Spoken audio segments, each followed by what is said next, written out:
Hello, everybody, and welcome. This presentation is aimed to tell you how to get more involved in preparing for science with Rubin Observatory, and it is part of the virtual booth of the Winter 2022 American Astronomical Society meeting. I'm Greg Madejski. I'm at Slack, and this presentation is actually done for the Rubin Observatory Community Engagement team.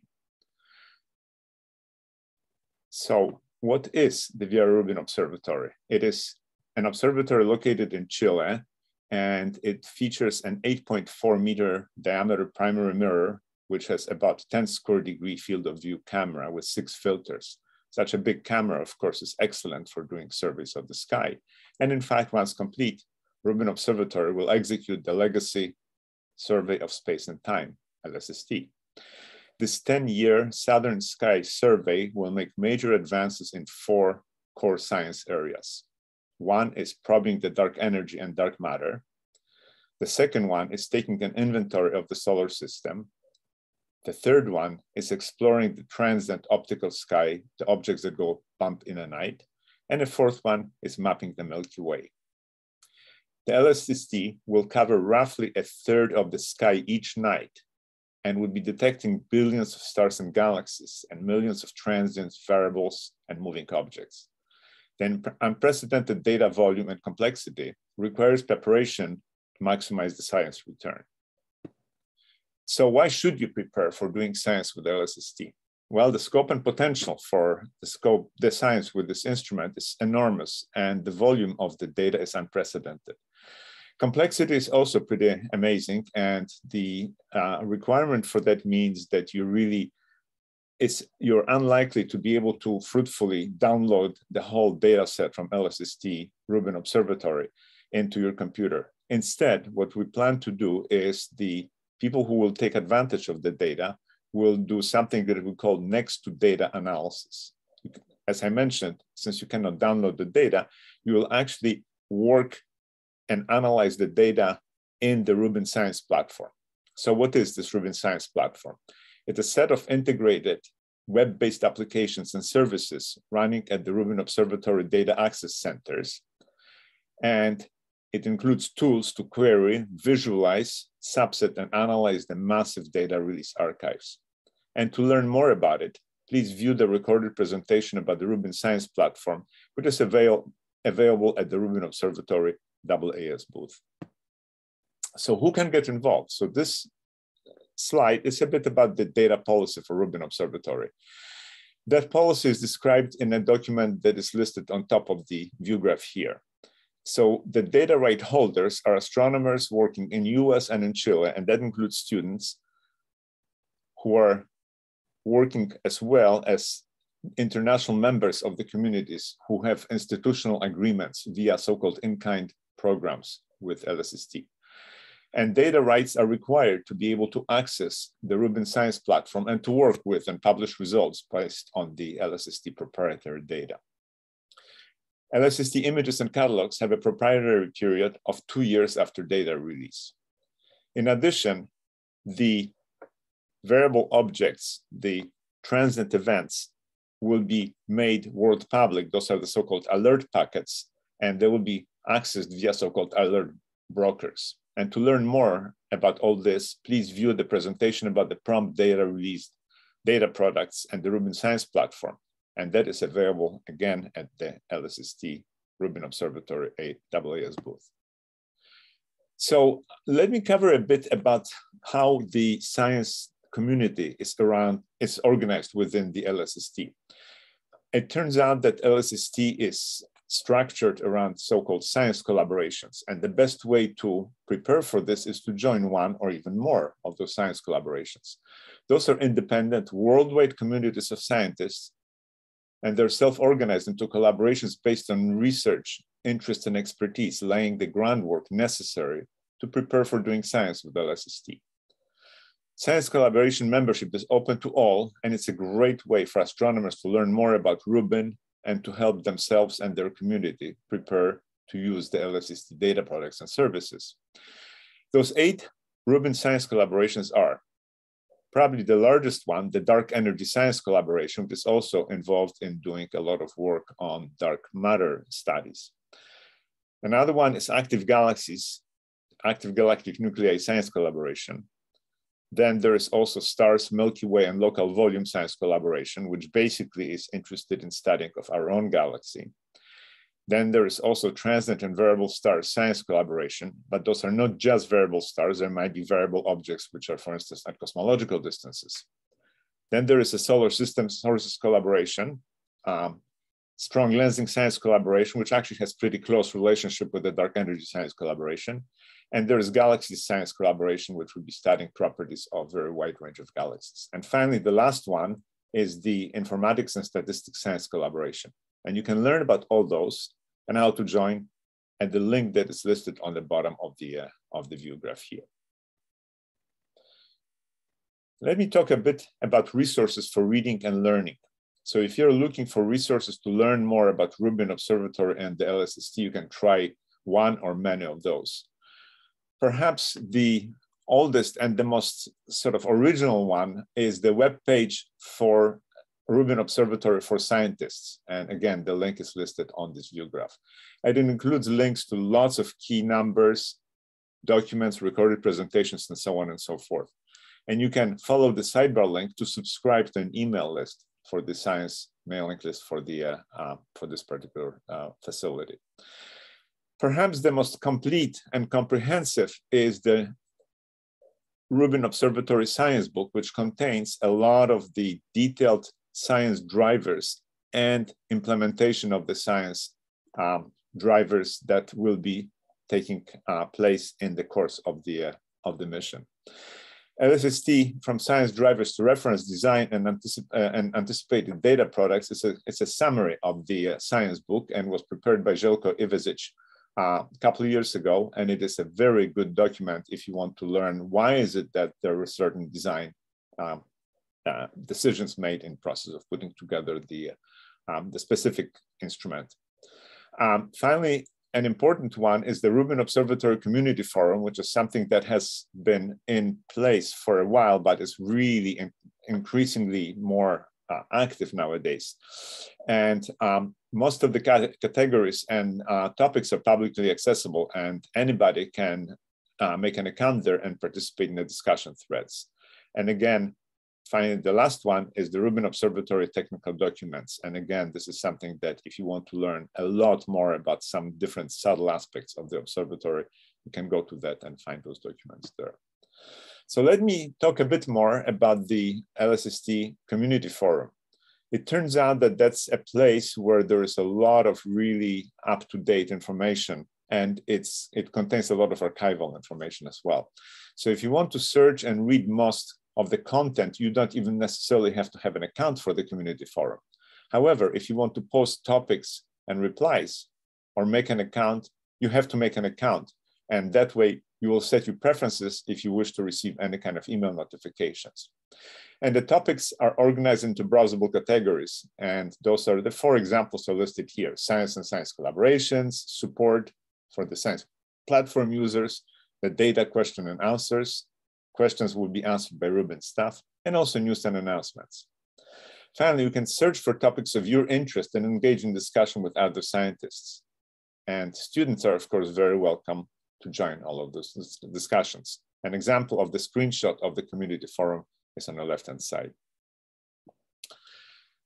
Another way to get involved is to attend the Rubin Project Community Workshop, which for this next issue of this, it's tentatively scheduled for August 8th through 12th of 2022. It will be in Tucson in Arizona, and hopefully this one will be in person, but please watch for announcements. Both the 2020 and 2021 project community workshops had to take place in remote fashion, but the materials from both of those are available. The most recent one was, again, the 2021, and again, you can actually see the program schedule and the recorded materials there. The goal for those Rubin Project Community Workshops is primarily for Rubin engineers and for the Rubin scientists to talk about different aspects. It's basically to maximize the interaction between different groups of people. And again, students are very welcome and in fact very encouraged to attend. The Project Community Workshop consists of plenaries, which are sessions which contain a lot of very top-level information, and then number of breakout sessions where you can learn something more specific, and those often run in parallel. And then in addition to that, you can have many hack sessions where people can actually collaborate on joint projects. In addition to that, there are contributed talks and student posters during the project community workshop. And also science collaborations meet and work together. But I think that, in my opinion, the most useful and valuable thing is the networking and social events that take place. Just basically being able to chat with other people who have similar science interests to yours, and maybe even start a new project. It's something that I personally found to be most valuable. Another thing that you can do to get more involved in learning about the LSST data is you could consider participating in the phase 2 of something that we call the Data Preview Zero event. In June 2021, the Rubin Observatory released Data Preview Zero, which basically provided simulated LSST-like data that were prepared by the dark energy science collaborations.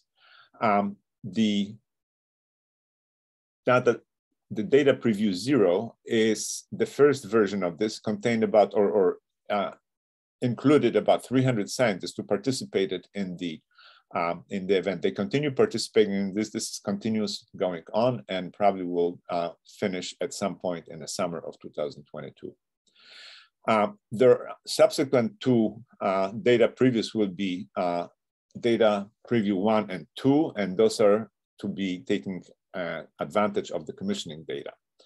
The goal of this Data Preview Zero is to serve as an early integration test of LSST science pipelines and the Rubin Science Platform, and also to enable the community to prepare for early science with LSST. And importantly, also to provide the feedback back to the Rubin Observatory about the Rubin Science Platform and the support resources. As I mentioned earlier, this data set used in Data Preview Zero was a simulated data set put together by the Dark Energy Science Collaboration for their Data Challenge 2. And it contains primarily galactic and extragalactic sources, but also some transients and variables. The DP0 delegates continue to benefit from accelerating learning experience using the Rubin Science Platform query, visualization, and analysis tools. They are free to pursue their own science interests with simulated data sets in the Rubin Science Platform. And they also have opportunity to provide feedback, as I mentioned earlier, such that the Rubin Observatory can learn what works and what does need improvement. As part of Data Preview Zero, every 2 weeks, the delegates get together in virtual meetings, which we call delegate assemblies, and the organizers and guests prepare and present notebooks illustrating various tools for data access and analysis. And the schedule and links to those which are recorded can be found in the link that you can see in the LSST/DP01-DA. DP0.1 is running now, but the DP0.2 is ahead of us still, and that will take place roughly starting in June 2022. We anticipate that the application form will open on March 1st and will close at the end of April, and a notification for additional 300 scientists and students will be sent at the end of May. And again, to be notified when the applications open, you can join the Rubin Community Forum, as I mentioned it earlier. Another tool, another place where you can be learning about the LSST data is something that we call the LSST Stack Club. It's basically learning the stack, which means learning the science pipeline for LSST. The Stack Club aims to provide a venue for scientists and students who want to learn to reprocess the LSST images with the LSST science pipelines, or maybe just enjoy collaborating with other LSST members on their projects involved in the DP0 activities. Again, this is a very informal organization that meets twice a month, roughly bi-weekly on Fridays at 9 a.m. Pacific. and Stack Club members are generally the data right holders who are engaged in developing Jupyter notebooks. Basically, the tools for analyzing the data primarily within the Stack Club are primarily Jupyter notebooks. And again, those are taking advantage of the DP0 data sets or other LSST precursor survey data. We, in fact, have for people to be able to access, they can access the HyperSupremeCam data as well. The Stack Club members support each other and help answer questions and find solutions to issues. And Rubin staff is always in attendance at those meetings to provide support. And to join, you can apply for the membership, and the link is again on the bottom of this view graph. As part of the Stack Club, we organized a course that took 6 two-hour-long sessions in the summer of 2020, and those covered basics of basically the Rubin Science pipelines and Rubin Science platform. And the topics that were covered in those were basically introduction to Rubin Science platform, introduction to science pipelines, data visualization, image processing, source detection and measurement, and difference image analysis.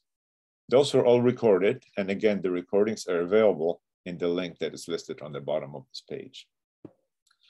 All right, if you have any questions, how to get ready, how to prepare for doing science with LSST, you can drop by the Vera Rubin Observatory booth in Exhibit Hall, and our members will be there to answer your questions. But perhaps one of the best ways to do is to join one of the LSST science collaborations, and you've seen a view graph about that a little earlier. It's a great way to learn about Rubin Observatory, and there's no prior Rubin-related experience necessary. And finally, the very good tool to learn about LSST is the participation or joining the community forum under communitylsst.org. Thank you very much for listening, and we hope to be able to see you in some other sessions that will be presented at the Winter Observatory Exhibit Hall booth.